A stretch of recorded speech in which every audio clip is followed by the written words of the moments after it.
Burkett, it's a flea flicker. Back to Mills. Wide open is Moore. He's got it. Touchdown. Surveys the scene. Rolls left. Throws back. Wide open. Touchdown. Amendola. Mills looking deep for Amendola. He's got it. Another one. The Tennessee Titans are your number one seed. A first round bye and home field advantage. And welcome to another episode of the Turn Up For What podcast, talking your Houston Texans straight from the Great British Isles. It's finally over this season. It seemed like a long one as the Texans lost their final game of the season against the Tennessee Titans in a rather impressive second half by Davis Mills. But to try and talk this one and everything else that's going on with this team as the season concludes, Adam Wexler, how you doing? I'm doing great. Right. Well, thanks for having us. It was a tale of two halves again, I suppose, this week, in reverse order, as we've been accustomed to. What did you make of the second half of the way Mills kind of brought the team back? I wondered why they didn't do that more in the first half and why they didn't do it more during the first 17 weeks of the season, because I don't think they were facing a defense that was forcing them to do things a certain way. It just happened to be the way they did things most of this year, and I think that was one of their biggest offensive problems. Way too inconsistent. But again, I don't think it was because of who they might have faced each week, certainly not the Titans in this last game, but more about the way they went about designing their game plan. And I know they had some good first halves and a few good second halves, and this one was the opposite, but it was pretty clear earlier in the year that running no huddle, running up tempo,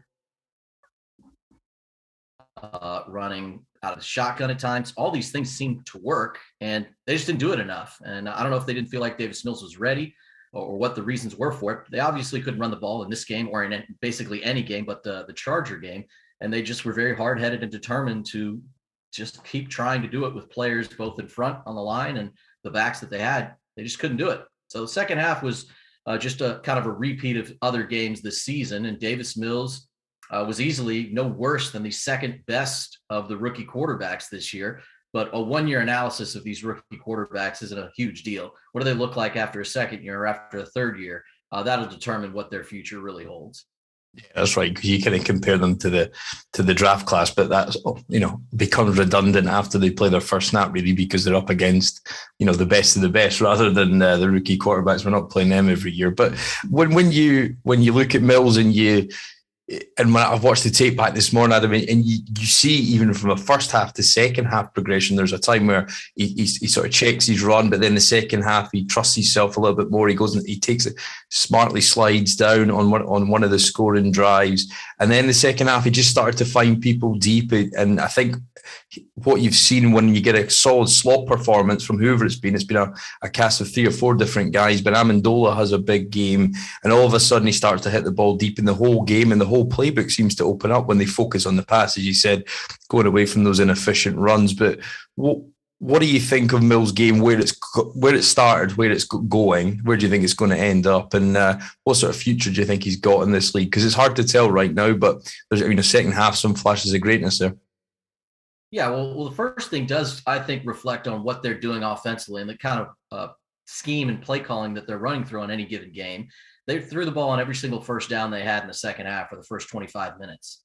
That puts the quarterback in a good position. What they did in the first half and what they've done with most of their play calling this year was just the opposite. You run on first down, now it's 2nd and 11.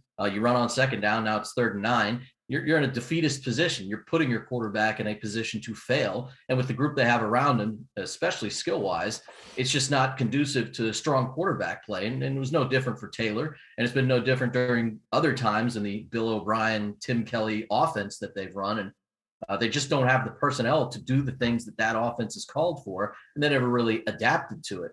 But what Mills does is he does have an understanding of the Texans offense now. And I think this is what we got from him over the last couple of weeks, and talking to him and talking to the OC, Tim Culley. He knows the Texans offense, finally, very, very well. So now he can focus on the other team. He can focus on their defense. What did they do? What is he seeing in film? And then what does he see at the snap? And now all of a sudden he has a better chance to go through his reads, know where the rush is coming from, know where he should see open receivers, instead of just snapping the ball, looking at his one guy. If he's not there, the play's dead. That's more of the first half Davis Mills this season versus what we saw the second half. He knows the Texans offense a whole lot better. So He's earned the right to not just be the guy to start the season next year. Next season should be all about him.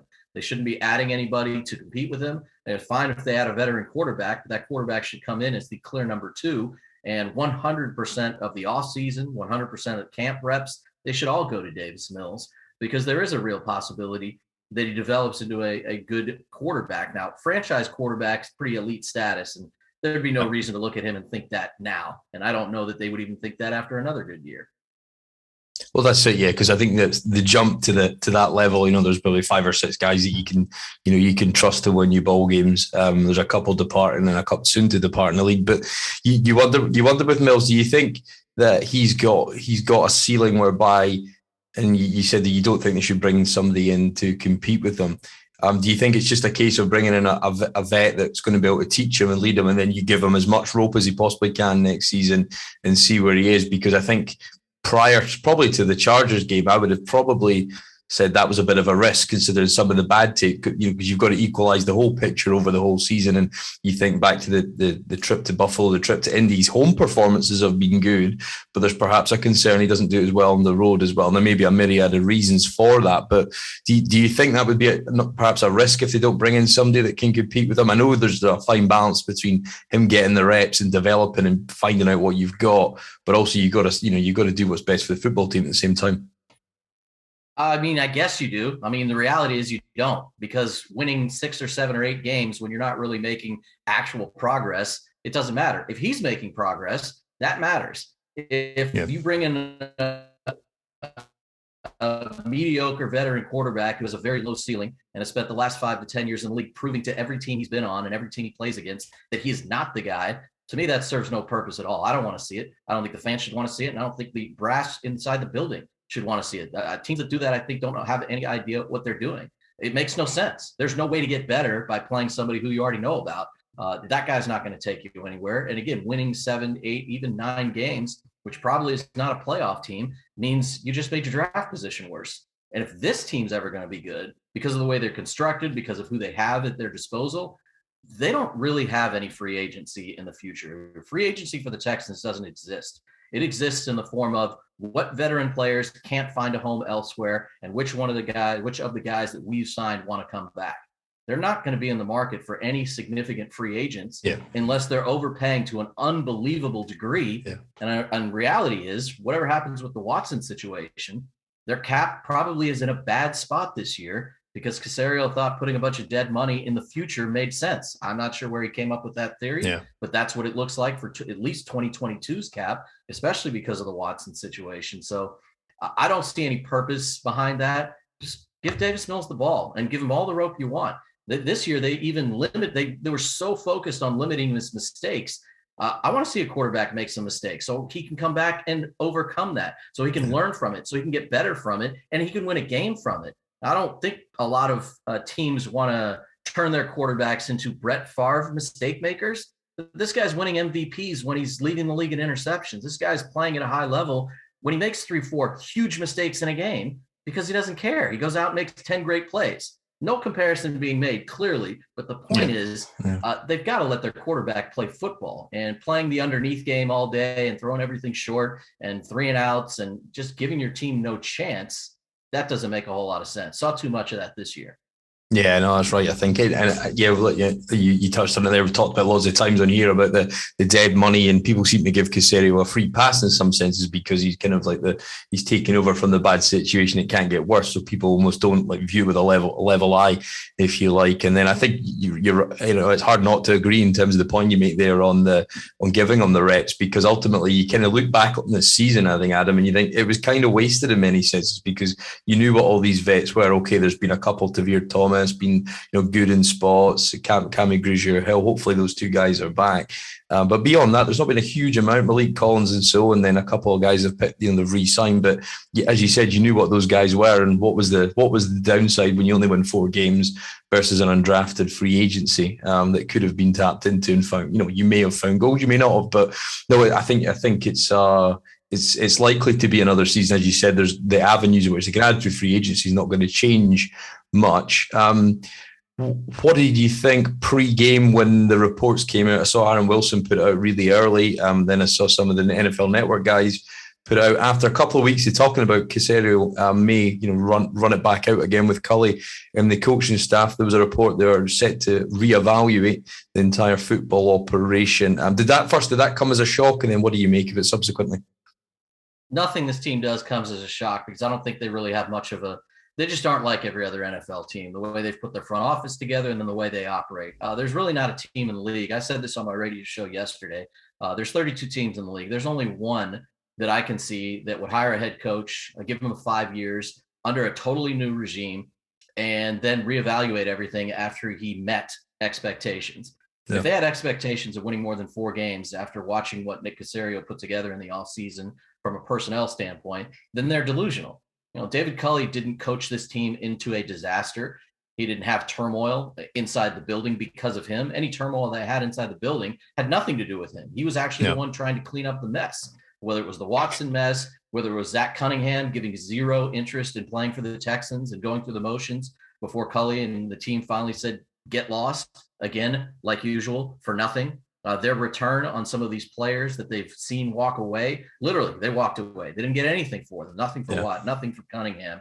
So, again, when coaches have been fired in a year or less, like Urban Meyer, like Coach Wilkes in Arizona, it was because something had happened or some things had happened inside their team that they felt like he was only going to make things worse by staying. You might not like what Coach Culley does on game day, and I don't know how you could like it, but he hasn't done anything to get fired from creating the situation. He didn't do anything like this. So why'd you give him a 5-year contract? Why'd you do any of this? If he's fired, it's all on them. And I'm sure they won't admit they made a mistake, but they will by finally making that call. And the other thing is they don't care. They don't care what anybody on the outside thinks. So I can't tell you what surprises me, doesn't surprise me. Surprise me. What would be a surprise is if this team did the things that made you think they had an idea about what it took to start turning this thing around, which they don't give any evidence of. Yeah, that's right. And do you think, and I suppose you said that the in-game operation's not been good enough, even some of the comments post-game, again, he sort of puts his foot in and saying, we maybe should have gone up tempo more. And, I could have told you that. You think, oh shit, I think it was obvious that that was an issue. I think there's a lack of recognition. I don't know what he does. And as he says, an unfair spot because his coaching staff have been effectively, thrust upon him. I think that the players, I don't know how much, necessarily has in that. And I think he's there for an overseer role. Do you sort of envisage a point where last season there was so much turmoil, nobody would touch the job, and that's how they kind of went? Leslie Frazier and him kind of got down to, and this was perhaps maybe always in their thinking. And do you think, and I've often heard it's phrases, Caserio's maybe got, a couple of guys that he would really want as head coach. Do you think they think one is available and they're certainly just trying to feel that out through the media and through leaked reports? And if so, do you think they've got a guy in mind that you'd like to see? Brian Flores and obviously Josh McDaniels keeps getting mentioned. I mean, that's a tough question because of where this team is. It's virtually impossible for anybody like McDaniels or Flores specifically to look at this situation and say, yeah, that's what I want. That's where I want to go. I want to leave where I am if you're McDaniels, and I want to go to the Texans. He'll get a huge pay raise, and then he'll lose a bunch of football games and potentially end his head coaching career. He's already got 2 strikes against him and 2 pretty big ones. And we're talking about McDaniels. He was terrible in Denver as a head coach and not well liked. And he didn't even give the chance to the Indianapolis people to hate him because he quit immediately. So they automatically hate him. And in Flores' situation, that's more of an indication of how Miami doesn't understand what they're doing. It's starting to make the Texans look not like they're on an island of stupidity and incompetence, because there are other teams that match that. Jacksonville is one, and Miami is certainly another. It really shouldn't be of much care to the Dolphins that Brian Flores, again, if it's true or not, who cares if he gets along with other people in the organization?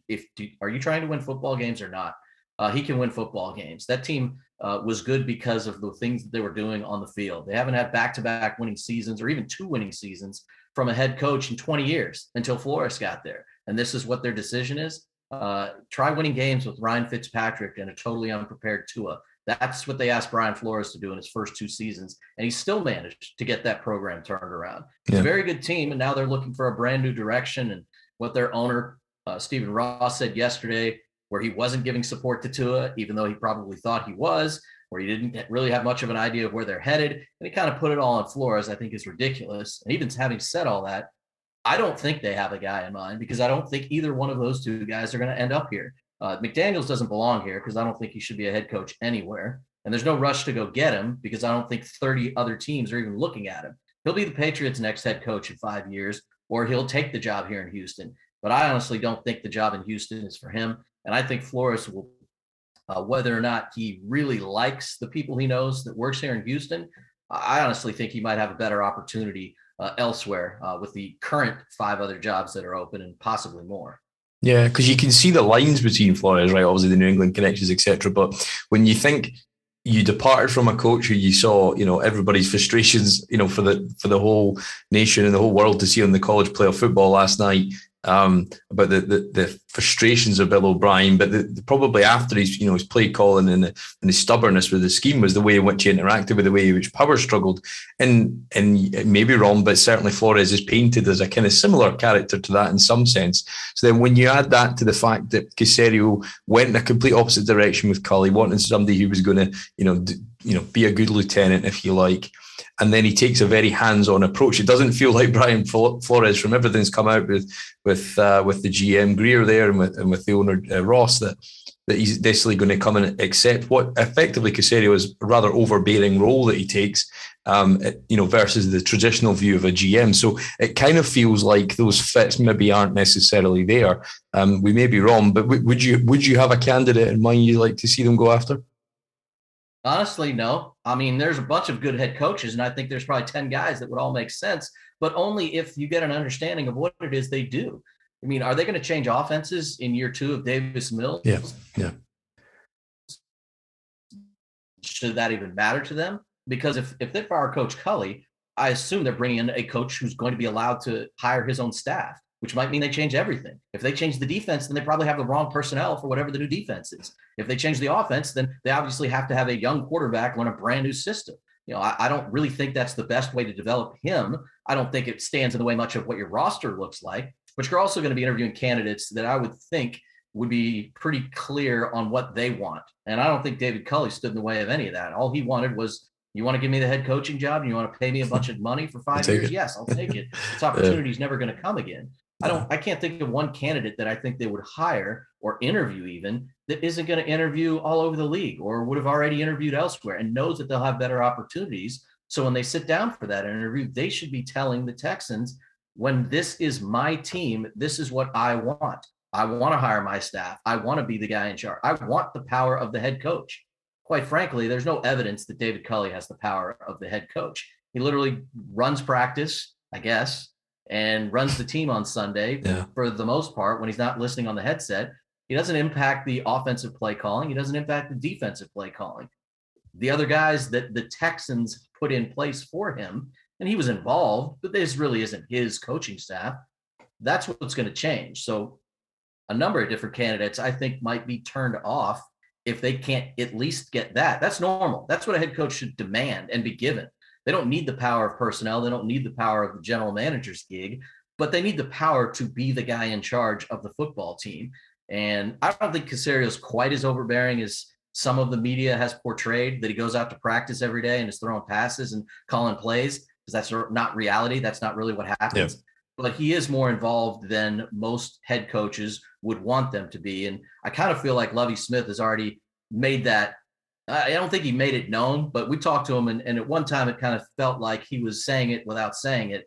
If he were there, he would be pretty dissatisfied with listening to his general manager on the headset on game day. Again, he did not say that, and so I'm definitely taking it a little further than anything he might have said. But I don't know why any coach wouldn't think that, other than Coach Culley, who just kind of went through it all. Yeah, it seems kind of odd, doesn't it? And the fact that may go on in other places, but I think people would just be a bit more savvy not to maybe sort of front that up to the media and put that out there in the public domain. It doesn't seem like that bears any benefit for them to do that. How much of the changes or what the stimulus perhaps was for some of the changes? Because if you see, it's a very empty press box. We've seen that. It's a very empty stadium. I'm sure you've seen that every week now for all the 9 home games, the extra home game they had. they're offering discounted season tickets. They're trying to fan appreciation week, trying to really kind of re-engage people. At the same time, you've seen a very public sort of fronting of DeAndre Johnson coming back and his home field advantage captain in the box with the ownership last week. How much of you think, perhaps after some of his comments about Jack Easterby and the impact there and him spending time with ownership, and it kind of got lost in the wash a little bit on Saturday just with everything that was going on, but he did actually say to the media before the game that we had a discussion about how to make the team better and get it back to where it needs to be. How much do you think the sort of external pressures are maybe realizing, or Cal's perhaps realizing in some way or another, that actually the internal structure may not be there right, whether that's coaching staff or front office? And do you think they're starting to feel the pressure after a full year of it, plus DeAndre Johnson, plus all these layers that kind of piling on them? Not that's new, but do you think it maybe is now making an impact? Yeah, two things on that. The only reason Andre Johnson said that to the media on Sunday morning before the game was because I asked him about it. That was my question to him, because I wanted to hear his point of view on how things were where they were 1 year ago in January when he said what he said on social media to where they are today, where he's sitting in the owner's box and where he's obviously being honored at this game. And I figured his answer would be what it was. And that's what he said, that, you have disagreements when you're a family and you move on. Some people don't really want to buy into the fact that he really truly feels that way. And maybe this is just something he feels like he needs to do from a Hall of Fame standpoint. I think what he said is true. I tend to believe that Andre is not going to pull any punches when it comes to that. He also is not really here for the drama. But just the second thing that you're talking about is do they realize, that the external pressures, so to speak, until Cal McNair does anything that indicates that matters to him. And it doesn't have to. If you're the owner, you can do as you please. But I don't think they feel any external pressures to do anything. I don't think he is really all that broken up about an empty stadium, in that he won't continue to believe in the people that he's hired, erroneously or not. He obviously believes in whatever Jack Easterby tells him. He obviously believes in whatever Nick Caserio tells him, because those two people have basically been able to do whatever they want in order to direct this franchise. And as it turns out, 5 years from now, maybe they have a full stadium again, and maybe the plan has worked, and maybe whatever that is. And maybe they do have some talent on this team. And I think he's willing to just sit back and say, well, whatever I have to go through to get there, it's of no concern to mine. I don't even really know that he feels like they're actually going through anything. But yeah, the fans are very turned off by this. It's evidenced by what goes on inside the stadium. You just, this is something I can't imagine any other NFL city feels, in that you walk into a game and then you scan the crowd, and there's jerseys in the crowd, but they're either for somebody on the other team, some other team that isn't even playing that day, or for players that don't play for your team anymore. Because there's no jerseys of any players that play on this team in the stands, because there's no players on this team that there's any connection to for this city.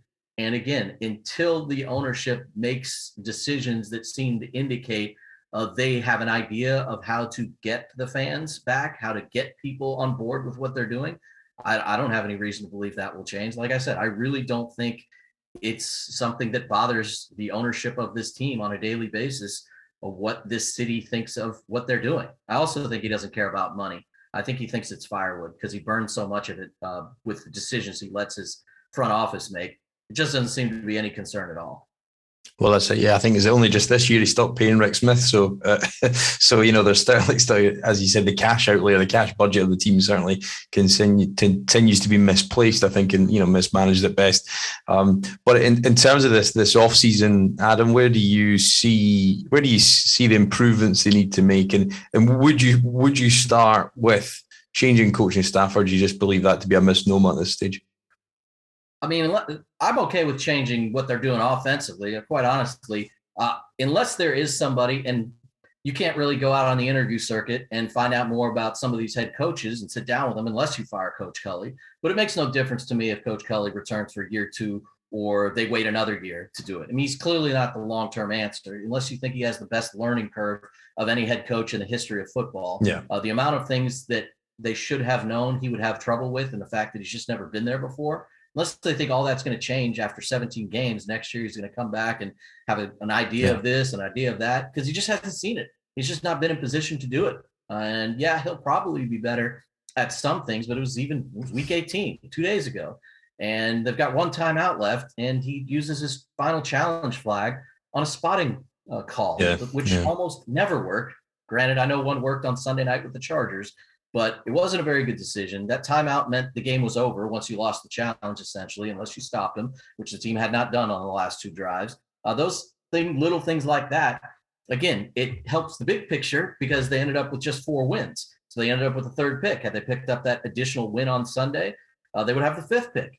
We'll find out how much that matters, but I don't think it's a huge difference now for next year if Culley is back or not. No offense to him personally. I just don't think he makes that big a difference. But I wouldn't want to run the same play calling out there every week. And if that means, telling Tim to do things differently, that's fine. It probably means telling Tim to go do things differently somewhere else, though. And elevating Pep Hamilton, the offensive coordinator position, to me, I think would make a whole lot of sense. He is probably not going to be back next year unless he's at least the offensive coordinator, because I think he'll get hired somewhere else if he's not. He's been an offensive coordinator at the NFL level, at the college level. He's been a head coach before. He's been an assistant head coach at the NFL level before. And working with Andrew Luck, Justin Herbert, and now Davis Mills has only done more to enhance what I think people feel about him around the league. So if your choices are return with Culley and Kelly and no Hamilton, or return with Culley and Hamilton, I think the latter makes a lot more sense. Most of the rest of the coaching staff is, Lovey's probably not leaving. You're not changing the offense, I don't believe. So you may change a couple of coaches other than that, but I don't think to any great significance, because you're still going to run Lovey's defense if he's here. And you're going to have to make some changes because of all the 1-year contract guys that may or not be back. Yeah, and I think it's a difficult one, isn't it? Because you think, I've certainly heard a number of times it's intimated that Pep Hamilton would happily take a job in another team if offered. And he's obviously been asked to interview for the Carolina OC spot after Joe Brady was released, mid-season. I've seen they've fired a number of their coaches today. So they're looking for a number of changes there. And it's a time of change. But as you said, there's a number of teams out there that are all looking for a head coach, some a GM, but there's a number of teams that are looking to make a change. So, you never know what's going to happen in a year, but in terms of having the draft picks potentially, but at the time of hiring, the candidate won't know that. Do you think the possibility of trading Watson is enough to attract a candidate because they get a blank slate essentially, or do you think people are too risk averse when they're taking a job they might never get another chance at? Yeah, that last part is why most guys say yes. It's hard to pass up on an NFL job. It was impossible for David Culley to do it. Never know when it's going to come again, if it's going to come again. Even though a lot of these coaches are kind of in that we're getting our first job, most of these guys, if they're hired that are out there, are not repeat guys. Dan Quinn is one, but I don't think they'll request or get an opportunity to interview him, even if they do fire Coach Culley. But most of the other guys are trying to come in for the first time. It stands to reason. I would say the chances are pretty good that this team has more than one 2022 first-round draft pick, because I can't imagine them not moving on from Watson before draft day. I think it should happen, obviously, months before draft day, right as the league year begins. I think it's something that they would want to do. I don't know if they'll have much more on the information side of the legal issues, but either way, I don't know that makes a huge impact on their spot here, because while it does give them draft capital, you're still working with the same people in the front office. Do you believe in them or not? That's what it comes down to. And when you sit down with Caserio, Easterby, or whomever else is in the meetings, do you believe in them? I mean, they're going to obviously believe in you if they hire you, you would assume. But do you believe in them and what they're doing and how they want to do things? For some teams, the interview process is both sides of the table. And for anybody, if this job were open, their interview should be with the Texans. They should be interviewing them as much as they're getting interviewed. So the offseason obviously is still focused on the same thing it was last year, unfortunately, and that's Watson. Having the extra picks should make you more attractive, but again, only if you believe the person making the selections is going to pick the right guys more often than not. Well, you could be in a position whereby you get those picks if you don't necessarily hit and transform your roster's complexion in terms of the way it's made up by guys who can realize their potential at this level. Then things could potentially get worse. And I think that's a fate that's not necessarily completely incomprehensible. But in terms of the Watson deal, Adam, where do you see that playing out? Obviously, there's been the change in coach in Miami. Whether that was, obviously Stephen Ross was very keen on bringing him in. There was, I've heard different reports of Watson's agent Magaleta being close to Brian Flores. He's obviously now out. You've obviously got a change in GM in New York. You've got, definitely an unhappy owner in Carolina. Where do you see it playing out? Because it certainly felt yesterday that, and Ian Rappaport tweeted this out, it meant that Watson route to Miami was less likely. I don't think they're necessarily the partner you want, considering 2 of the 3 first-round picks are pinned on the 49ers who have made the playoffs this year. So where do you see it end up? Or what do you think the ideal kind of scenario was to get this concluded, as you said, because it's just hung over this team for far too long now?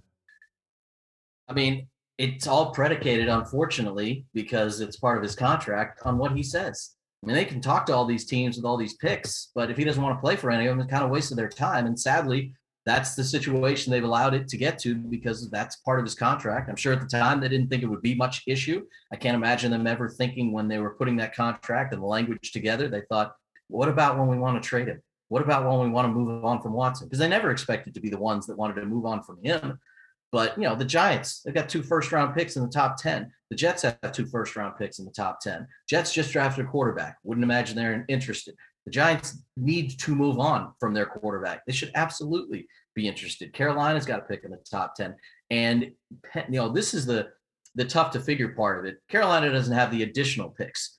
So if you're trading for a 2023 first-round pick, what do you think that is? Do you think that's Carolina's pick with Watson playing really well for 17 games, thus it's a terrible pick?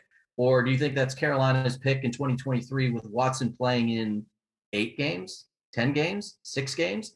Because nobody knows what the league is going to do if he tries to play next year. Nobody knows what his legal situation is going to be like next year. And I don't know how you would agree to many contingencies on that. If you're Carolina, you want them all. If you're the Texans, you probably don't want any of them, which I think has been a holdup. So that's the issue with finding the actual correct place for you to try to move him to,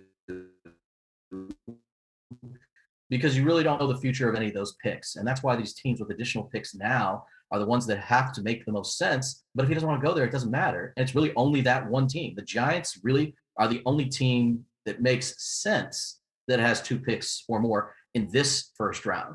Philadelphia, I wouldn't imagine, is interested, even though they have 3 first-round picks all in mid-teens. But they're obviously moving forward with Jalen Hurts. I would, if I were them. I mean, I shouldn't say obviously, but I would hope they would. And I know Detroit has 2 first-round picks, and I know one's even ahead of Houston's. I'm going to guess Deshaun Watson is not going to accept a trade to Detroit. Well, that's it. Yeah, I think there's a couple of cities that are probably not on the glamour list for Watson, and that was always the sort of kind of suggested thought process behind the Miami preference. But in terms of this team, I suppose you could list every position on the depth chart. But as they go and improve this or try and improve this roster to get it to a space where it's a competitive entity again, people can turn up on a Sunday and at least expect a close game at times. And it has been better down the stretch, but certainly early in the season, this team was found wanting. What would you say is the kind of, if you were Casero, the top sort of 2 or 3 spots on the roster they really need to invest in, which will probably predominantly be through the draft? Yeah, it should be in the trenches on both sides.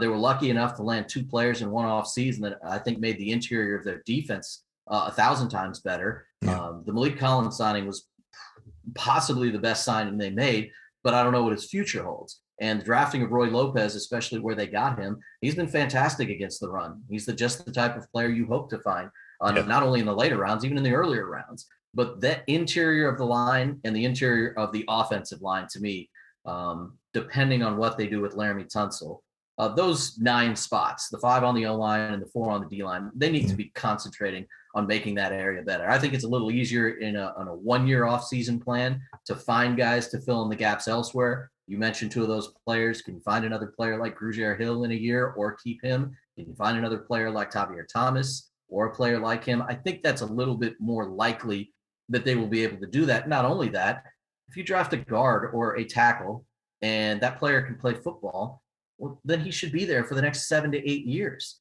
Yeah. And that's a problem solved. That's what I think they believed they did when they drafted Titus Howard and Max Sharping together. You drafted 2 linemen that should take up 40% of your offensive line for the next 5 to 8 years. Max Sharping has obviously not performed at that level. He's been benched every year he's been out there, this year included. And I think they've unintentionally, I guess, ruined the progress of Titus Howard by moving him around all they had. He should have been a tackle for his entire career, whether it was right tackle to start and stay or left tackle because of the absence of Laramie Tunsil. I think they did him and the team a huge disservice. And it's always been magnified because if you've seen over the last couple of years, it's a turnstile for both the actual person that's playing either guard position and obviously for their opponents who are running through that interior of the line so much. That's why their running game is awful. In addition to their backs, they've got to find some people who can play on the interior line. And that might mean 3 new guys up front on the interior. And that's where if I were them, that's what I would look at. They're going to add receivers. They're probably going to add at least one running back from the draft or an undrafted free agency, plus a veteran, because while Rex Burkhead is under contract for next year, he should absolutely not be the starter next year. It should be somebody else, or at least some sort of rotation. So they can find the other players this offseason, and then you can focus on some of those things in the future off seasons. On that Burkhead extension, I tweeted out, and I think it's always the best way to kind of gauge value or representation of what that positional value is. And the question you probably need to ask yourself is, would any other team given him $3 million next year and signed him at this stage of the process? And I know he may just be a spot filler and there's not a huge amount of guarantees there, but it kind of reminded me of last year when they gave David Johnson additional guarantees. And it kind of felt like at that point, who else would have done that? And I suppose that feeling of repetition and lack of progress kind of crept in again, albeit before the offseason even started. But and I know when you watch the tape from Sunday and a couple of games, if you take the sort of preconception or potential bias out watching Burkhead, looks okay out there. But certainly as an aging running back, I just thought that was another strange move that they continue to make moves, as you said, that aren't quite like most teams. Yeah, I mean, no, the answer is clearly no. There's no team out there that's going to give him that. He's a 31-year-old running back. While it seemed, oh my gosh, this guy just ran for 149 yards. He had a 149-yard game. He had the best game of his career. He was great. And he still basically had the worst season of his career running behind this line. His yards per carry average down this year. The number of times he was handed the ball and he lost yards, it's not even his fault. It's what they do offensively. It's just that he was better than the other guys that were here. There's no reason to go out and do that, but that is what Caserio has done repeatedly. He's one player that they've signed in the last couple of weeks that probably is about a guarantee to make this team, and the money they gave him is guaranteed, so I sure hope he would make the team. Most of the other signings they've made, Dorsett, Derek Rivers, some of the other players like that, it's of no consequence financially. It'll cost Cal McNair some bonus money and some guaranteed money when those guys don't make the team. But if he was paying attention this last offseason, when you sign 50 free agents, they're obviously not going to all make the team. And they all got signing bonuses and they all got some sort of guarantee. Yeah. So you're basically just flushing money down the toilet as soon as you put ink to paper. But that doesn't appear to be a problem for the owner. And as long as you can find your way through the cap, which any reasonable GM can do, then it isn't of great consequence. Burkhead is a perfectly good player for what you want in a player, what you want in a locker room, what you want in your running back room. He just shouldn't be your starting running back getting 20 touches a game. And Tunsil, it kind of seems an odd one, not really show much interest in trying to come back. Whether that's the team telling him just to rest up, we're going to move on, or he's kind of just disinterested in the situation. You can't really blame either. I think there's probably two outcomes. You either extend him because he's on a short-term deal at a high price, or you got to trade him. Where do you see the future of that going? With some of the proficiency that Titus has shown when he's been at left tackle. I mean, I think they'll be fine at left tackle with either one of those players. I would shudder to think what renegotiation discussions and an extension discussion would be like between Tunsil and the current Texans brass, considering what he already makes. I mean, he's under contract for the next 2 years.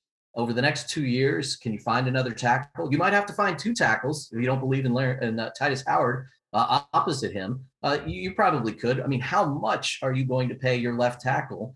Do you now believe you need to protect your quarterback again this year? This is kind of what when they had Deshaun Watson at the beginning of his career, they realized, well, we can't run that offensive line out there. We've got too important a player behind them. So they went out and made that trade for Tunsil, which again, at the time, considering where I figured this team was headed, I really didn't think it was the worst thing in the world. I think it was terrible they put themselves in that situation. But if you're going to get a tackle of that caliber, that's the price. They probably should have extended him immediately, which they didn't, but they have a good left tackle and they have a superstar quarterback. That's perfectly fine. That's how you're going to win football games. Just didn't work out that way 3 years later. I don't think they're going to extend Tunsil, and I'm about 50-50 on whether or not they're going to trade him. Because if you don't trade him, then you should probably have 2 more seasons of good tackle play. You can pick up the option on Titus Howard's deal if you want, and for a 5th year, you'll pay him good money. But those 2 guys at tackle should give you the ability to fix the rest of the line. If you care to fix the rest of the line, that's probably the best place to start, because if Tunsil's not on the team next year, you don't know what any of your line looks like. You've got Titus Howard playing left tackle, I guess, or right tackle, neither position which he's ever solidified because he's never been given the chance to, and then 4 other question marks. That's probably not the way to go. And in terms of just this arc of this team, Adam, how do you think they get back to, or when do you think they get back to being competitive again and making it? Because this season's been tough, and you take it for granted at times. But how long and what's it going to take to get back to being a team that's competitive? Does it at least have a chance of sneaking it into the playoffs? Probably not, unless this happens. And I might be able to convince a few people out of 100 this is reality. Davis Mills, Ryan Tannehill, Trevor Lawrence, and Carson Wentz. Those are the 4 quarterbacks in this division. Is there much difference between the 4 of them next year?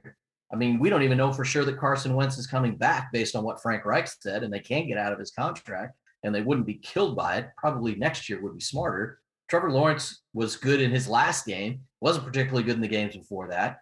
Ryan Tannehill is in a system that wants him to do less in order for them to win more. Now, granted, he's had some good games. He was clearly fine finding the end zone against the Texans. But if you were really watching, the number of plays he missed is why I think people are wondering, is this really what we want? He's got huge money. They're going to the playoffs. They've been to the playoffs 3 straight years. But there are probably some people out there I could convince that in 2022, the Texans have as good a quarterback situation as anybody in this division.